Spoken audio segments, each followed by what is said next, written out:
Thanks, Matthew. I'll run through my presentation, but just before I do so, pay respect to our Indigenous landowners, the Roob, and their elders past and present.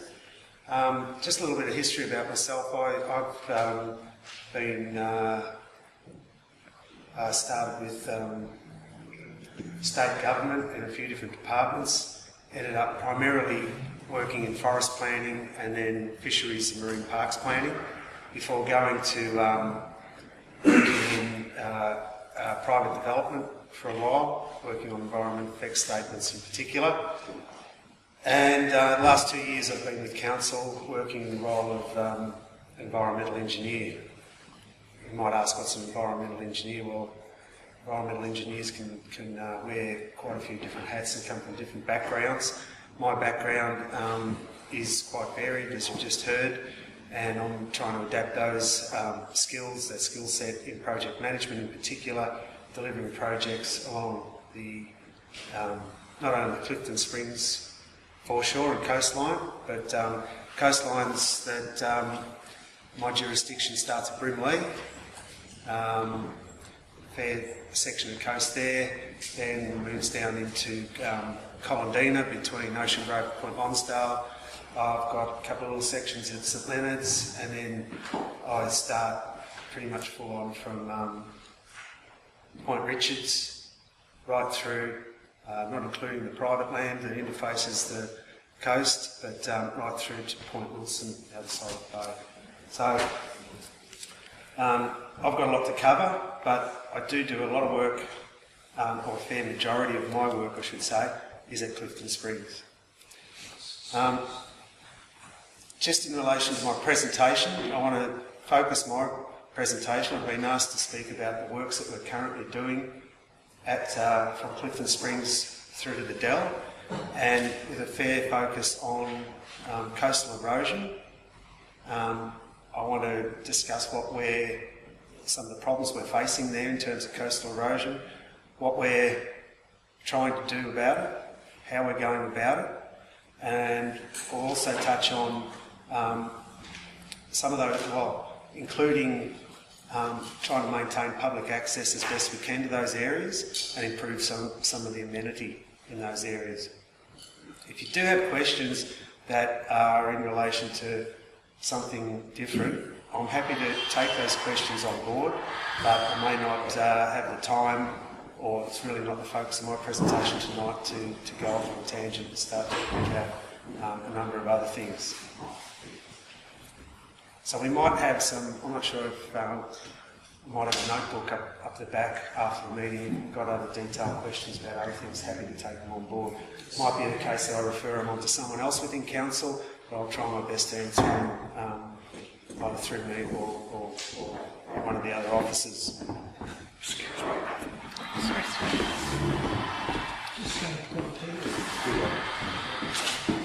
It's been a pleasure that I have been able to work with the community down here on certain projects. With Doug and Patrick on delivering a number of projects to date. The community's been great at supporting some works that we've done at the Dell. Other members of the community like Neil have supported some of the ideas that I've floated with them in trying to improve access to the coast, and they've in fact gone out of their way to write up some of their thoughts and help me with securing some budget, not only from within council but also other state programs. So these are, I will be speaking about our current projects. So these are the projects that that are underway at the moment, and then I'll speak about some future work. The future work is not that far in the future. It's work that we intend to commence and try and complete within this financial year. So they include the works that are currently underway at Beacon Point in terms of erosion control there. I'll talk in some detail about that.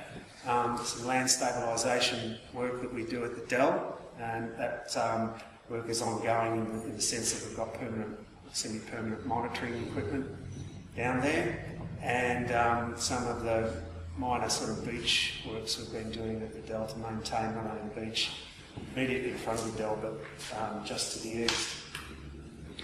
Works that will be commencing in this financial year and maybe even later this calendar year is some land stabilisation works at Curlewis, at the very end of Curlewis Road, down to Villa Road. We've got a little reserve there where we've got some real problems. Improving access to the Dell, some drainage outfall improvement works at the western end of Edgewater Drive, and the beach renourishment works that we'll be coordinating in conjunction with Department of Environment and Primary Industries, and they're fully funding that project. So, we're all familiar with Beacon Point, and Beacon Point it's got a wonderful outlook from the top, but it's a fairly scary outlook from the bottom. And since I've been working with council, I'd hate to try and estimate how many tonnes of debris has fallen onto that beach there. Luckily it hasn't hurt anyone. We've tried best to put warning signs up and some temporary fencing at either end, but as far as putting fencing right along that section, it's a real challenge. So we have had some geotechnical investigations and some fairly good advice on what treatments we can use along that section of coast to try and stop some landslides, improve the stability of the land, and stop toffles, which is what's occurring in this image. From time to time we get quite a fair amount of debris falling onto the beach. As I mentioned before, the next weather event that comes through, particular north-northwesterly winds, will suspend that sediment and take it out into the bay. The strategy we're looking at in this particular segment, we've got 3 segments we're treating along here, between here and the third groin, I like to call it, or the closest groin to Beacon Point. So we've got 3 issues along that coast. We've got cliffs that topple, we've got cliffs that also get undermined and create a slump or lower grade topples, and then we've got a fairly mobile landslide that probably 3 years ago actually there was a stormwater, quite a large stormwater pipe that actually pulled it apart. We've had to relocate that stormwater pipe over to where I've cut the new access track down to the beach. So that's out of that landslide zone, but that's another problem or an issue we have there. What we're doing in this first segment, where we've got the steep cliffs of Beacon Point, we're constructing a sea wall. This sea wall is 150 metres long and will be 1.5 metres high at this stage. I say at this stage because we may need to increase the height of it, but we're approaching this not as a one-step project. It may have subsequent steps to it. The wall is constructed out of what we call Gabion baskets or Reno mattresses. They're fairly heavy-duty galvanised wire coated with a strong PVC plastic. They're filled with rock, as you can see here, in the order of 100, 150 millimetres in diameter, and they're laid down in layers. So that's the first layer down. 2 more layers will bring it up to 1.5 metres high.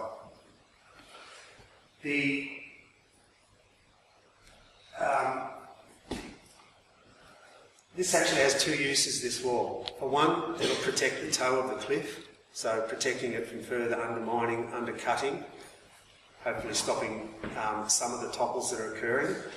But it's also meant to contain any further debris that falls on that beach, with the aim of filling up behind that wall. So we've got our water, our narrow little beach, we have cliffs, we've got our road, and then ultimately we have our houses.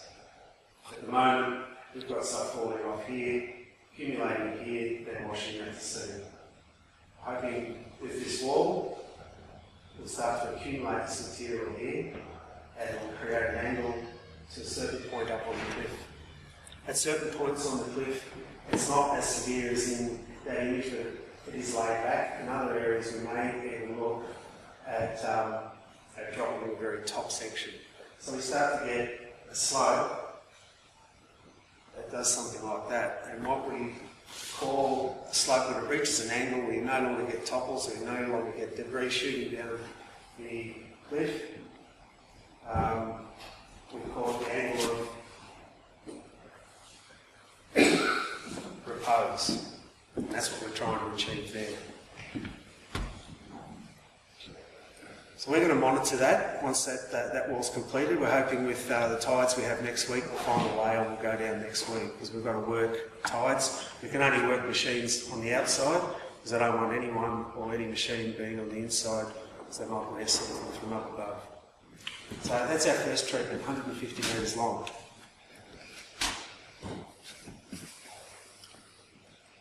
This is the dell, but the image up on the top left represents what we call a stability buttress. As I mentioned, where we have a section of landslide, we've got a massive material moving down the slope. The stability buttress is keyed in along the bottom of that slope. When I say keyed in, the larger rock is dug into the natural surface, and then further rock is married in above that. At a calculated weight, if you know what the land mass is moving down the slope, an engineer can give us the volume of rock and the weight of rock we need to put at the base of that rock, that slope, to actually stop that mass of earth moving down. This is the slope below the dell, and that was moving in the order of 20 to 30 mil a week at one period last year. We quickly got in 600 cubic metres of rock, and we stopped it nearly instantly, and that hasn't moved since. So that's been a bit of a win. But it wasn't a huge slide, it wasn't a huge movement. At Clifton Springs, back towards Beacon Point, we've got a section of 65 metres long that we need to put somewhere in the order of about 1,500 cubes of rock to try and stop that. Another section there, I mentioned we had 3 sections, was an area that we were getting some severe undermining, tail erosion, and we'll put there a rock revetment, which is basically a couple of layers of rock that'll stop, that just acts as armour and stops and protects that section of coast. That's about 35 metres long, that section. So they're the 3 treatments there, fully funded by council over these 2 years. I hate to say it, councillors, but I'm not sure that I've got quite enough money to finish it. The volume of rock keeps going north, but I think we'll get to probably 70–80% complete on that whole project. So you'll have seen the works there. We've shortened that timber staircase, which provided access down to a fairly dangerous part of the beach. We've shortened it. We've just blocked it off because people are still inquisitive. They might want to go down and see some works occurring, and they can do that fairly safely on that timber staircase. Not only that, a lot of people like to exercise on that timber staircase too, so requested it just didn't get demolished, and it was still quite serviceable staircase. Coming back to the dell, I've probably spoken enough about the stability buttress below the lookout. We have another slide that's quite active at the dell, and that's where the old swimming pool was, in front of the golf clubhouse. And in that area, just a bit of history about the dell. The amphitheatre of the dell was a previous slump. There's a few of those along the coast. Some of you know some that probably went out in front of some of your homes along Edgewater. There's a large one there at the western end of Edgewater. The second dell is an area not many people get to, but that was also one of those slumps, and then the dell itself. So in the middle of that amphitheatre, we have the escarpment in front of the golf clubhouse, and that was quite mobile at one period last year. So there were 2 existing groundwater bores there where we used to pump from and did some testing, and we believe that the reason why that area was failing was because it was, as we know, the wettest winter on the Bellarine last winter, and we had an enormous amount of groundwater, and by continually pumping that groundwater, or pumps would switch on when there was water in the bores, we managed to lower the groundwater in that escarpment by about between 3 and 4 metres. That took an enormous amount of weight out of that mobile area, and it stopped. So that's in place. Unfortunately, still hooked to 240 volt. We're getting a wind turbine down there, which I need to speak to David about. It's not going to be a huge thing, but we want to run one with a wind turbine in just a single pole. And the other one, ideally, we'd like to run from solar panels backed up with 240, and we could have a bit of a learning project on efficiencies of green power use. Particularly, we've got two identical pumps, and it'll be a really good project where we can take some learnings out of.